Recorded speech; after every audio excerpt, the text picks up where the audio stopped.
Hi, my name's Chiara Zucchelli, and today I'll be talking about one of my favourite philosophers, Simone de Beauvoir. De Beauvoir was born in Paris, France in 1908. She was highly intelligent from a young age, studying philosophy, literature, and mathematics at university. In 1929, at the age of 21, she became the youngest person ever to pass the Agrégation, a national philosophical exam in France. In the rankings, she came second only to Sartre, who was resitting the exam for a second time. It was during her preparation for the Agrégation that de Beauvoir and Sartre met.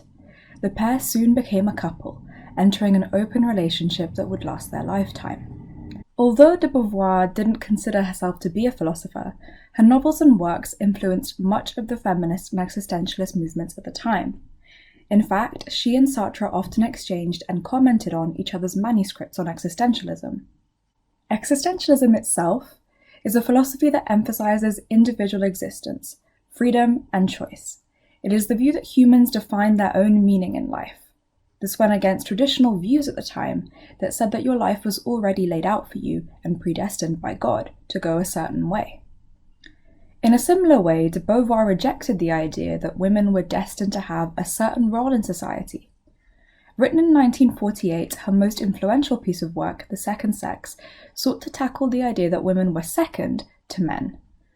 The piece of feminist literature was received with praise from many women and disapproval from many men at the time. The work was controversial because it spoke of the ways which society at the time, through literary, social, political, and religious traditions, created conflicting ideas of femininity that were impossible to achieve. Women must be both virgins and mothers, objects of sexual desire and chaste, and so on. The book suggested that women, though different to men, were equal to them, and the idea that they were naturally inferior was only because they were being measured against a male standard.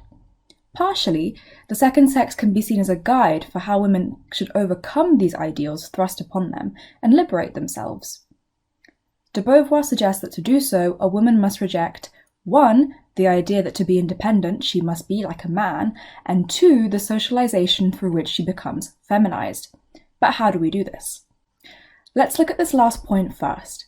How do we overcome the socialization through which we, as women, are feminized? To do so, we first need to understand what it means to be socialized and feminized, and we can do that by looking at probably the most famous quote from The Second Sex. "One is not born, but becomes a woman," says de Beauvoir. In this quote, de Beauvoir identifies a crucial distinction between sex and gender. That is, to be born with female genitalia is not what it means to be a woman in society. In terms of female as gender, this is simply a construct of how those who are born with female genitalia are expected to act.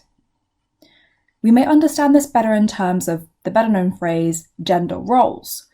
For example, there's nothing about being born with a vagina that makes you a better cook, better cleaner, better caregiver, but these are roles that are constructed by a male-dominated society that women are expected to fulfill.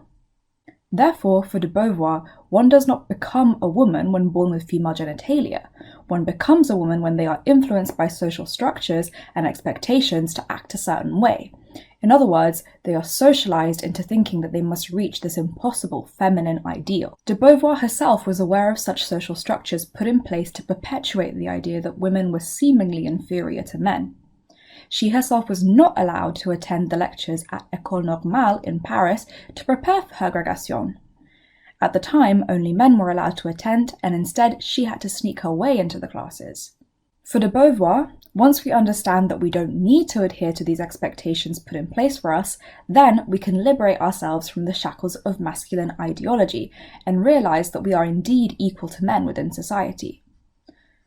We can see this view that women should defy these structures put in place to try and determine their future is inspired in part by the overall existentialist tradition that de Beauvoir was a part of. Women should define their own role in their lives and have a freedom to choose who they want to be. However, as an idea grounded in existentialism, it is crucially women who are responsible for their own freedom. Liberation is, and must be, a woman's work. It's not a matter of appealing to men to give women their freedom, but a matter of women expressing their own individuality and breaking free from this process of feminization. But this does not mean that women should reject feminine traits altogether to be equal to men in society. De Beauvoir herself was a firm believer in the idea that to be equal, men and women need not be the same. In fact, to suggest that women and men are the same would be to take a step back in the process of liberation for women. This is the second ideal that de Beauvoir says we must reject.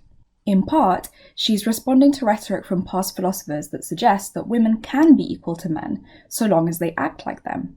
For example, this is the case in Plato's Republic. If women wish to become part of the ruling class, they must be raised and trained like men in the Republic. De Beauvoir speculates rhetoric such as this arise because throughout history, man has identified himself to be the absolute subject, that is, the standard that we should all aspire to. In turn, women identify themselves as inferior by the standard of the ideal human. Women's so-called inadequacies are then just used as justification for seeing them as the other and for treating them accordingly. De Beauvoir herself notes that there's no reason to believe that man is the absolute subject. For example, the ideal of strength has long been attributed to men, but by what criteria is strength being judged? Upper body power, average body size, and muscle density are one way to look at it if we want to conceive of men as the strongest, but it's not the only way to look at this. There is no reason not to consider longevity, pain threshold, and so on as a sign of strength, and these are attributes that are more commonly associated with women. In other words, for de Beauvoir, there's no reason to view the male as the subject and the female as the object. To do so denies women of their individuality and traps them inside unrealizable ideals to become a man. Therefore, to aim for true equality, we must reject arguments that erase sexual difference in order to define equality, like those that Plato made. So now we've seen how in the second sex, de Beauvoir tries to give us a guide for how women must free themselves from two shackles. 1, the idea that to be independent she must be like a man, and 2, the socialization through which she becomes feminized. We've learned that to avoid feminization, women must be brought up to engage in the world in the ways that they want, and not in ways to fulfill a gender role or stereotype. They must be allowed to discover the unique ways that they individually engage in the world. In short, the myth of woman must be dismantled. Ultimately, we have seen that for de Beauvoir, the goal of liberation is mutual recognition of each other as free and independent beings.